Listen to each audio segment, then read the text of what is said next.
everybody, welcome to the channel. Pete's back here again, and I finally am ready to do my review of the PlayStation Portal. And what better video game to be playing than Godzilla for the PS4 while I'm playing this? Yes, I have this on disc, so this is playing directly off my PlayStation 5. But anyway, let's talk about my review. This won't be a long video because, to be honest with you, if you've been watching any of my previous videos on the channel, on the PlayStation Portal, you'd absolutely kind of know that I really like this device, but it's not without its drawbacks. So first of all, we're going to talk about what I really like about this device. After playing it now for over 30 days, playing it remotely, all over the place. I took it on vacation with me, just had a blast. You know, it's just been something I've kind of taken wherever I went that I know had a Wi-Fi, and it's performed admirably well. Okay, so things I really like about it: the screen's amazing, the audio is just top notch on it. Like, I love the speaker on it. It's very loud, and as you can hear right now, it's more than adequate for me. But I'm no audiophile. Screen's great, the button's great, sticks work great. Everything that it's supposed to do, it works well. Now, what I really like about it is, one of the things that people don't really talk about is that it's kind of reinvigorated my love for my PS4 and my PS5 after being such a big Steam Deck player. I've tended to kind of ignore my consoles because Steam Deck does stuff so well. And for me, it's like, I've gone back and started playing a lot of my old PS4 games that I didn't quite finish. I've been having a blast playing that. And I've been taking advantage of playing more of the PlayStation 5 exclusives. And that has been really fun to kind of just get back in and play, like, you know, God of War, things like that. Even though I can get them on my Steam Deck, part of the PlayStation Plus is that I have access to them. So, you know, and I'll bounce around in this video. Like, I'm not a professional reviewer. I'm just a dude, middle-aged dude who loves playing his video games. But I love the comfort of it. I just love everything about the aesthetics of the device. Sony knows how to make good feeling devices, good playing devices, right? There's no mistake around that. Okay, some of the things I don't really like about it, it's like, I mean, it doesn't do anything that the Backbone doesn't do or the Steam Deck doesn't do from a remote play perspective. With the exception of a major thing is the haptics. This is a DualSense controller, so you're getting all the beautiful haptics that you would get with a regular PlayStation 5 controller, even though, like, the sticks are a little smaller. So that's something that I really enjoy about it, and it is probably one of the best peripherals I will probably ever buy for the PlayStation 5, because I just love being able to just play my PS5 anywhere, anytime with a really strong internet connection, Wi-Fi connection. And that's the thing. That's one of the drawbacks. You need to have a really strong Wi-Fi. Like, you need to make sure you have a decent internet connection. That's no brainer.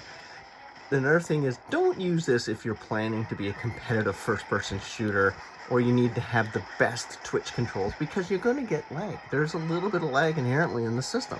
You can't avoid that. I'm really sucking right now on this battle, but you just can't avoid that. So, you know, like, I mean, we all know, yes, there's going to be a little bit of lag. But, like, I've tried this from, you know, 10 feet from my PlayStation 5, my router, 100 feet, and I just recently went a couple 100 kilometers away for holiday, and it worked fine. It worked admirable. It served the purpose, right? Which is great. One thing I think they need to work on is the price. I think it's a little bit overpriced right now. I think it needs to be around a 150 USD eventually to about $200 Canadian. That would be great. But I don't know how they're going to do it, because the controllers and the screen alone is probably worth well more than that. So it's kind of one of those things I go back and forth on, is the actual, you know, the pricing of it, right? So again, so that's some of the drawbacks. Another positive, Sony is updating it. They're on update 2.0.5 on this right now, so they're constantly trying to find new ways to improve the performance. So that's really good. One of the drawbacks is, and I think it's kind of silly, you can't, like, watch your YouTube or any app on this. It's just for playing PlayStation 5 and PlayStation 4 games that you have disc or digital versions of. Come on, go back, Godzilla. So, which is kind of, I don't know why you're turning over this way. Sorry, distracted by the game. So that's kind of a little bit of a miss, right? Because a lot of people, you know, use their consoles to you know, play and watch apps, which is really good. Another thing you can't do is for PlayStation Plus members, if you want to stream, you know, you want to play a PlayStation 3 game, you can't remote in and stream those games at once. So I think it's because Sony knows it would kind of take away from the you know, the actual bandwidth needed to run this smoothly. But I like to see them say, leave that up to the player and the person, the owner, to make that decision. I would rather them do that than just say, no, you're not allowed. So that's one of the drawbacks. So if you think you're going to be able to stream PlayStation Plus games directly from it, it's not going to happen. You're not going to be able to do it as of right now, but hopefully they can improve that and add that as a feature that, you know, players, they'll get a big warning and they'll say, you know what, you can stream a game and remote into it at the same time, because that would open up this device significantly to be able to play PlayStation 3 or PlayStation 2 games, you know, PSP games, whatever, via the PlayStation Plus service directly on your handheld. That's got to be a cool thing, right? So like for me, I think that would be awesome for them to do that. So there's quite a few drawbacks and quite a few positives, but for me right now, it is, the positives are definitely outweighing the negatives. So I've had over 30 days with it. So do I recommend it? I'm not in the business of recommending things on this channel. You make that decision yourself. But I mean, for me, I'm super happy with what I've got so far. And okay, I gotta turn them around. How do I do that again? Okay, that's backwards. It's the controls in this, kind of weird. So make that decision whether you want it. Like, I think it's kind of a niche product for a niche group of gamers out there. But for me, I'm really happy with them. Should you go out and rush to buy one now? Nah, because they're all sold out and scalpers are doing their thing, right? Which just sucks. Like, I kind of wish they wouldn't do that, but... So yeah, that's my kind of review on this thing. It does a lot of things really well, and other things is just...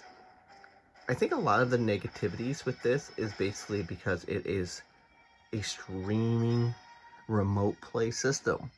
And it is only as good as your internet connection and your Wi-Fi is going to be at that time. I think another thing they could probably think about is adding the ability to actually log in using a cellular connection. Could be something they could look at. Or another thing they could look at is, they need to do this because a lot of places you play in coffee shops make you load a web page that you have to accept the, you know, the usage rights to be on their free Wi-Fi. They need an ability to pop up that window here. And, you know, I know they probably don't want a browser on this thing, but I think, well, why not? Give the players what they want. They're paying $300 for this thing, right? So anyway, that is my thoughts, my very honest review on this system, and I'll continue to do Portal videos as I explore more of my PS4 library. My disk-based library is really what I'm playing, and any new updates that come out to the system, I'll definitely talk about it. But otherwise, thank you so much. I want to thank all my channel members for supporting the channels, my channel. I want to thank anybody who's watching this video, hitting the like button and subscribing. I really appreciate you being here.